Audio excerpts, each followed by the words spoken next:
श्री भक्तमाल जी में जयदेव महाप्रभु के जब चरित्र का वर्णन श्री नाभा जी करते हैं तो वहां वर्णन करते हुए जो छप्पे गाया है उस छप्पे में श्री नाभा जी स्पष्ट रूप से इस बात को सबको बता रहे हैं। क्या? जयदेव कवि नभ चक्कवे खंड मंडलेश्वर आन कवि प्रचुर भयो तिहु लोक गीत गोविंद उजागर। बहुत ध्यान से सुनिएगा आज, क्योंकि गीत गोविंद, कल भी गीत गोविंद हमने गाया, आज भी गीत गोविंद, और महाप्रभु जी को इतना प्रिय है, इतना प्रिय है, उसके बारे में थोड़ी हम चर्चा करें। प्रचुर भयो तिहु लोक गीत गोविंद उजागर। गीत गोविंद की महिमा केवल पृथ्वी पर नहीं है। एक बार की बात है कि एक राजा थे, उन राजा के यहां पर देवता भी आते थे, गंधर्व भी आते थे, पाताल लोक के नाग नागिन भी आते थे। तो एक बार उन राजा के उस सभा में, सब लोग इधर देखो, बहुत ध्यान से सुनो, देवी देवता गंधर्वजन और पाताल लोक के, रसातल लोक के, यमलोक के सब जीव भी वहां आए हुए थे, सब देवी देवता आए हुए थे। तो राजा ने सबकी अगवानी में सबको विराजमान करके किन्हीं गायकों को बुलाया और उन गायकों ने आकर के गीत गोविंद गाया, जयदेव महाप्रभु के द्वारा रचित। तो गीत गोविंद सुनकर के राजा ने उन सबसे कहा कि आपको ये संगीत कैसा लगा? तो स्वर्गलोक के देवी देवता और रसातल लोक के यमदूत आदि ये सब क्या बोले? बोले ये तो हम रोज सुनते हैं। क्यों? बोले हमारे लोकों में भी इसका पाठ होता है। तब से ये बात प्रचलित हुई कि भैया गीत गोविंद केवल पृथ्वी पर प्रचलित नहीं है, इसको तीनों लोकों में सुना जाता है, सब सुनते हैं। अगर व्यक्ति को गीत गोविंद याद हो, और भगवान ना करे ऐसा कभी हो नहीं सकता कि गीत गोविंद याद हो और उसको यमदूत पकड़ने आ जाएं। यमदूत कब आते हैं? मृत्यु काल में आते हैं। वैसे तो गीत गोविंद याद करने वाले को यम यातना नहीं भोगनी पड़ेगी, लेकिन बाय चांस फिर भी जीवन के अपने व्यवहार स्वभाव नहीं बदले, लेकिन गीत गोविंद याद कर लिया और अंतिम काल में उसके व्यवहार स्वभाव के कारण कहीं अगर यमदूत आ गए और उसने केवल अगर इतना ही गा दिया ना, श्रुत कमला कुछ मंडल धृत कुंडल ए, तो यमदूत वहीं हाथ जोड़ करके खड़े हो जाएंगे, हाथ जोड़ के कहेंगे भैया तुम यमलोक के अधिकारी नहीं हो, चलो हम तुम्हें सीधे महाप्रभु जगन्नाथ जी के पास ले चलते हैं। और यमदूत तो क्या ले जाएंगे, यमदूत वहां से अंतर ध्यान होंगे, विष्णु दूत आएंगे और लेकर के जाएंगे। गीत गोविंद का ऐसा भाव। तो प्रचुर भयो तिहु लोक गीत गोविंद उजागर, तीनों लोकों में उसका गुणगान गाया जाता है, केवल पृथ्वी लोक पर गीत गोविंद प्रचलित नहीं है। हमने तो कितने अनुभव किए हैं। गीत गोविंद के प्रति एक हम आप लोगों को सावधानी बताना चाहते हैं, बस वो ध्यान से सुनिए।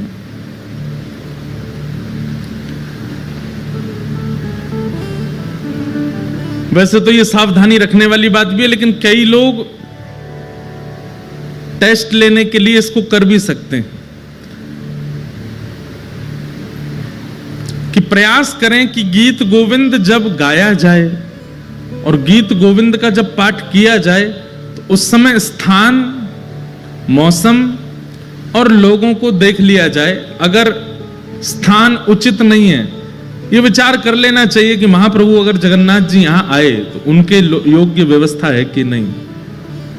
मौसम, कड़कती धूप पड़ रही है, भयंकर गर्मी, पसीना निकल रहे हैं महाराज, उस समय गीत गोविंद मत गाइए। और सामने बैठे हुए लोग अगर वो अधिकारी नहीं हैं, वो दूषित खाते हैं, दूषित पीते हैं, या किसी ऐसी सभा में है जहां विवाह का फंक्शन हो रहा है, किसी के ब्याह का क्रम चल रहा है, किसी का कुछ ऐसा चल रहा है जहां लोग खा भी रहे हैं, डोल रहे हैं, ऐसी जगह गीत गोविंद नहीं गाना। अधिकार का विचार करके गीत गोविंद का प्रस्तुतिकरण और गायन करना। अब ये भागवत की कथा है, यहां सब योग्य बैठे हैं, महाप्रभु जी विराजमान है, भागवत जी विराजमान है, इतने सारे वैष्णव विराजमान, यहां गीत गोविंद गाएं, ठाकुर जी आएंगे विराजेंगे, क्योंकि अष्टपदी अभ्यास करे तही बुद्धि बढ़ावे और श्री राधा रमण प्रसन्न सुनन निश्चित तह आवे। श्री नाभाजी कह रहे हैं जगन्नाथ महाप्रभु तो राधा रमण जी जगन्नाथ जी में कोई अंतर नहीं है, लेकिन यहां पर जो शब्द कहा गया है वो सुनिए, श्री राधा रमण प्रसन्न सुनन निश्चित तह आवे। निश्चित शब्द लगा करके श्री नाभाजी ने इस बात को प्रमाणित कर दिया कि गीत गोविंद अष्टपदी का एक अक्षर भी जब प्रारंभ होता है ठाकुर जी उसी समय आ जाते, आकर के बैठ जाते और पूरा सुनते। तो इसमें विचार ये रखना चाहिए कि अष्टपदी कहीं भी ना गाई जाए, कभी भी इसका वाचन ना किया जाए। कई बार ऐसा होता है कि हम लोग सफर कर रहे हैं, गाड़ी में बैठे हैं, गाड़ी में बैठे बैठे आपको, कई लोगों को आदत होती है कीर्तन सुनने की, भजन सुनने की। अब उस समय अगर आपने ट्रैप रिकॉर्ड में गीत गोविंद चला दिया और गाड़ी पूरी पैक बैठी है, ठाकुर जी कहां बैठेंगे बेचारे आके? ठाकुर जी कहेंगे भैया ऊपर इसके कैरियल भी नहीं है, कहां लटक जाएं हम। अच्छा ये निश्चित है कि ठाकुर जी आएंगे, तो ठाकुर जी को श्रम होता है, बेचारे लटकते हुए सुनते हैं, लेकिन सुनते जरूर हैं। अच्छा इसमें एक चीज हम कह सकते हैं कि जैसे सीडी में चल रहा है, किसी का गाया हुआ चल रहा है, मतलब आधुनिक यंत्र से अगर गीत गोविंद गाया जा रहा है तो ठाकुर जी हो सकता है नहीं आते होंगे, लेकिन कोई भक्त बैठ करके गाता होगा तब तो ठाकुर जी निश्चित आते हैं। तो इसलिए उस समय सावधानी रखो, गाने में कोई अपराध नहीं लगेगा आपको। भक्तमाल जी में एक लीला आती है कि एक माली की बेटी थी, उसको गीत गोविंद याद हो गया। वो गीत गोविंद कब गाती थी? जब अपने बगीचे में बैगन तोड़ने जा रही थी एक दिन। अब बैगन तोड़ने के लिए जा रही थी तो सघन वन था, वहां कांटे लगे हुए थे। अब वो तो बच बचा के निकल रही थी अंदर और गाती हुई जा रही थी। महाप्रभु जगन्नाथ जी व्याकुल हो गए, कोई गीत गोविंद गा रहा है, और तुरंत दौड़े ठाकुर जी। और ठाकुर जी इतने रसिक हैं गीत गोविंद के कि ऐसे नहीं कि दूर बैठ के सुन लिया, कोई गा रहा है तो वहीं से नहीं, सामने बैठ के सुनते हैं, श्रोता का पूरा निभाते हैं नियम। अब वो तो सघन वन में कुंजों में घुसती जा रही थी। महाप्रभु जगन्नाथ जी सोचे कहां से आ रही आवाज, इनमें ये कांटों के वृक्ष लगे हैं, बेल छाई है, इसमें भीतर घुसी हुई है, वहां से बैगन तोड़ती हुई गा रही है। महाप्रभु जगन्नाथ जी हैं भी खूब विशाल, खाते पीते घर के हैं, मोटे ताजे हैं।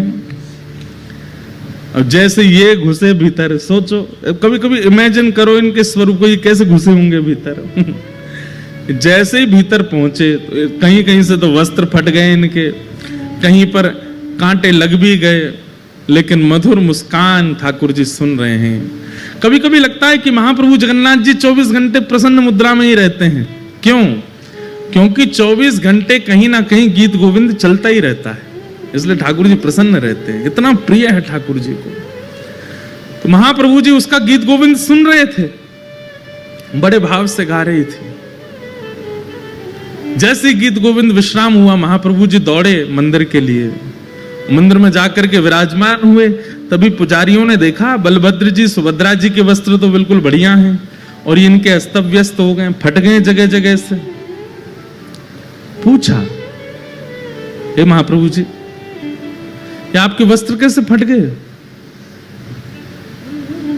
तब महाप्रभु जी ने भाव बताया कि मुझे गीत गोविंद बहुत प्रिय है, और कोई व्यक्ति कभी कहीं गाता है तो मुझे, मेरा मन होता है कि मैं वहां पहुंच जाऊं। तो अभी कहां गए थे? तो बताया, बोले एक माली की बेटी है, बैगन तोड़ के गाती है, मैं घुस गया भीतर, फट गए मेरे वस्त्र। उसी दिन वहां के गजपति राजा ने ये नियम बना दिया, पूरे जगन्नाथपुरी को इकट्ठा करके सबसे हाथ जोड़ के निवेदन किया कि जिनको भी अष्टपदी गीत गोविंद याद है, आपसे प्रार्थना है आसन लगा करके उस पर स्वयं बैठी और एक सन्मुख आसन पर रख करके तब गीत गोविंद गाई है, क्योंकि महाप्रभु जी आते हैं। आप चलते फिरते उठते बैठते कहीं कुछ करते हुए गाएंगे तो उसमें कोई दिक्कत नहीं है, लेकिन महाप्रभु जी को श्रम ना हो। और श्रम दो प्रकार के होते हैं। एक श्रम तो यह होता है कि ठाकुर जी के अनुकूल व्यवस्था नहीं है और ठाकुर जी को गीत गोविंद सुनने का चाव है, वो आएंगे, उनको कष्ट होगा। और दूसरा भाव यह है, मान लीजिए श्री मंदिर में कोई विशेष पूजा चल रही है ठाकुर जी की और उसी समय आप गीत गोविंद गाने लग गए। ठाकुर जी का आने का बहुत मन है और उस समय सामने विशेष पूजा चल रही है, जा नहीं सकते, तो ठाकुर जी बहु प्रयास करके एक और रूप धारण करके आते हैं। और ठाकुर जी इतना श्रम करके आते हैं और उसके बाद भी आप अनुकूल जगह नहीं देखते, तो उनको पीड़ा तो होती है। पीड़ा तो खैर क्या, वो श्रमित तो होते हैं, और वैष्णव का स्वरूप है वो ठाकुर जी को श्रमित नहीं कराता। इसलिए गीत गोविंद का कभी भी पाठ कीजिए तो इस बात का ध्यान रखिए कि अनुकूल व्यवस्था है कि नहीं।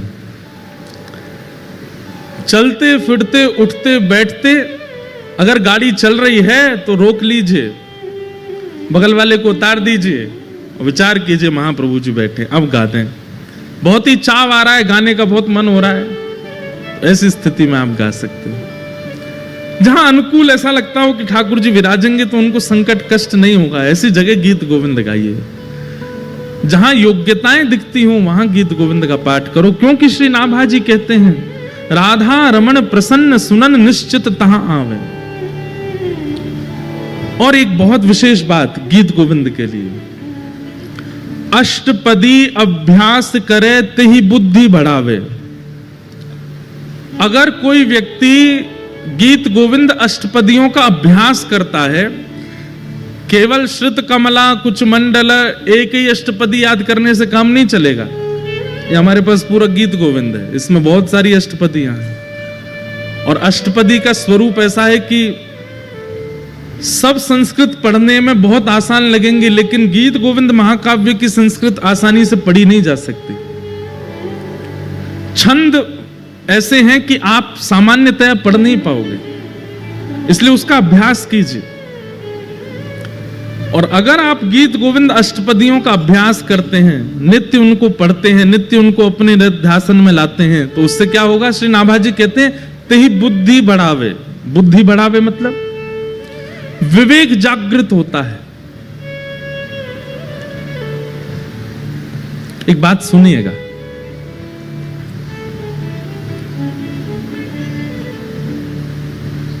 तीन प्रकार के दुख होते हैं जीवन में, बहुत ध्यान से सुनिए। तीन प्रकार के दुख होते हैं, कर्म, काल और स्वभाव। सबसे पहले दुख का कारण क्या है, हमारा कर्म। हम जैसा करते हैं हमको भोगना पड़ता है, चाहे कितना भी बड़ा व्यक्ति हो, अगर उसने गलत किया है उसको भोगना पड़ेगा। हां, ऐसा होता है कि आपने अगर गलती की और बाद में आपको उसका आभास हो गया कि मैंने गलत किया, और उसका अगर आपने प्रायश्चित किया तो गलती से मिलने वाला जो आपको दंड है वो 40% कट जाएगा, 60% तो फिर भी भोगना पड़ेगा। नाम जप से 30% और घट जाएगा, 30% तो भोगना पड़ेगा। और फिर जीवन के स्वभाव व्यवहारों को सुधारने से 20% और घट जाएगा, 10% फिर भी भोगना पड़ेगा। और 10% जब बच जाए तो अगर वैष्णव बुद्धि होगी तो आप उसको स्वीकार करके भोग लोगे, आप उससे भागोगे नहीं। मेरा कर्म है, अब आ रहा है तो आने दो, 10% तो भोग ही लोगे। तो पहले दुख का कारण कर्म, दूसरे दुख का कारण है काल, समय। सब लोग इधर देखिए, ध्यान से सुनो। और जब काल दुख रूप धारण करता है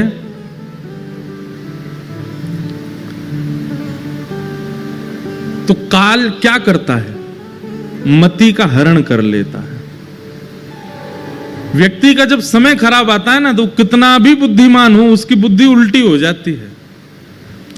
भगवान स्वयं गीता में अर्जुन को कहते हैं कि जब मुझे किसी के ऊपर बहुत देख के लगता है ना कि भाई बहुत फूल लिया, अब तू आजा, चपेटे में आओ हमारे में, तो हम क्या करते हैं? कुछ नहीं करते, केवल उसकी बुद्धि का हरण कर लेते हैं। उसकी सोच ही पलट जाती है। उसने इतनी कथाएं सुनी, इतना ज्ञान, इतने गुरुजनों से उसने सब कुछ सीखा, लेकिन अपने जीवन के व्यवहार स्वभाव को नहीं बदलता है, तो फिर ठाकुर जी काल का जब दुख आता है तो मति का हरण कर लेता है। कितनी बड़ी बात है। अगर कोई व्यक्ति गीत गोविंद का नित्य पाठ करता है, अष्टपदी का अभ्यास करता है, जीवन में ऐसी स्थिति नहीं आएगी कि उसकी मति का हरण हो। ठाकुर जी फिर उसकी मति का हरण नहीं करते। स्वयं नाभा जी कह रहे हैं, अष्टपदी अभ्यास करे तही बुद्धि बढ़ावे। अगर कोई नित्य अष्टपदी का अभ्यास करता है, गीत गोविंद का अभ्यास करता है, उसकी मति का हरण नहीं, मतलब उसके जीवन में काल का दुख नहीं आएगा, समय का दुख नहीं आएगा। इतना प्रिय है ठाकुर जी। आहा,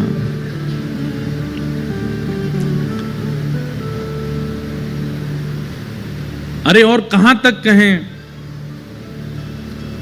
जब जयदेव महाप्रभु पहुंचे और श्री जगन्नाथ महाप्रभु का दर्शन करते हुए गा रहे थे, श्रित कमला कूच मंडल धृत कुंडल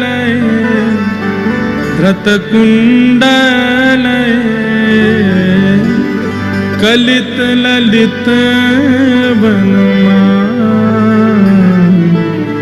वनमाल तक पहुंचे थे। बस गाना तो चाह रहे थे जय जगदीश हरे, लेकिन श्री जगन्नाथ महाप्रभु अपने मधुर अधरों से गाने लगे, जय जय देव।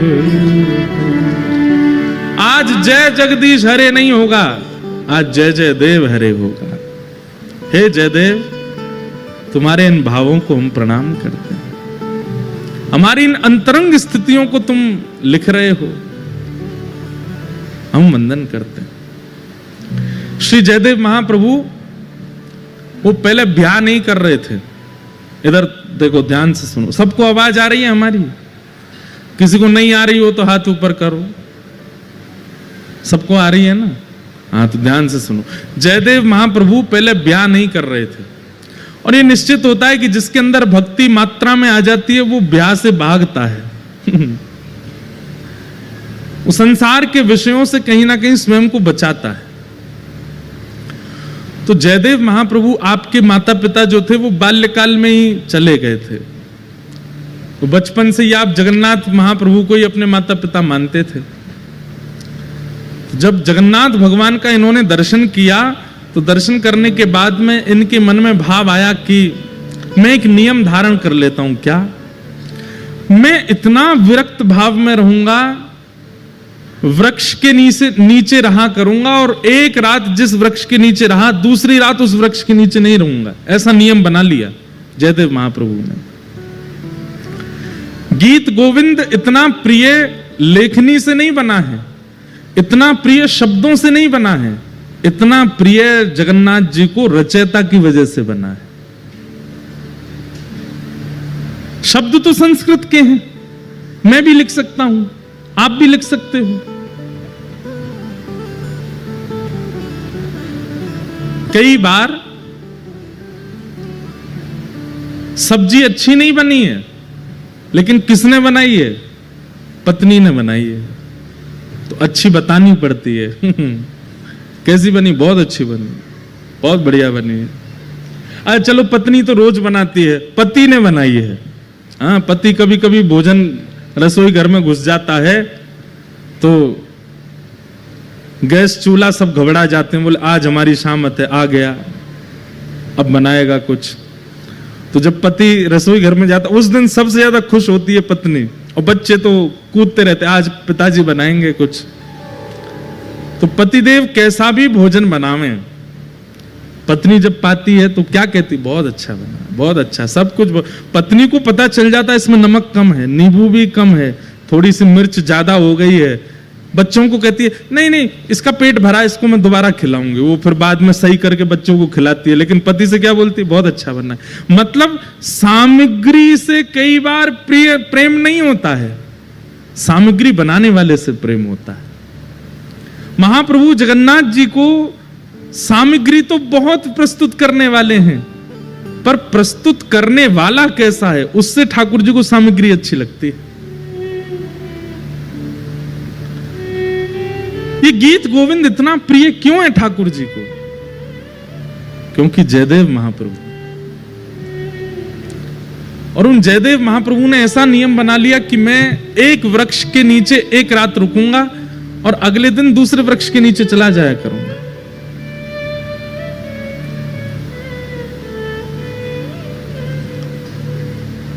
महाप्रभु जगन्नाथ जी को बड़ी चिंता रहती है जयदेव जी की। उनको लगा कि बताओ मेरा इतना प्रिय जयदेव, उसकी रचना मुझे इतनी प्रिय कि ठाकुर जी आज भी गीत गोविंद ओढ़ के सोते हैं, हृदय से लगा के सोते हैं। अरे भाई कोई प्रेम का निर्वहन 10 साल कर ले, 20 साल कर ले, 50 साल कर ले, 60 साल कर ले, श्री जगन्नाथ महाप्रभु 1000 साल से अपने प्रेम का निर्वहन कर रहे हैं। एक भी रात पिछले 1000 सालों में ऐसी नहीं गई है जिसमें महाप्रभु जगन्नाथ जी गीत गोविंद को लपेट करके ना सोए हों। हर रात गीत गोविंद को अपने हृदय से लगा के सोते हैं।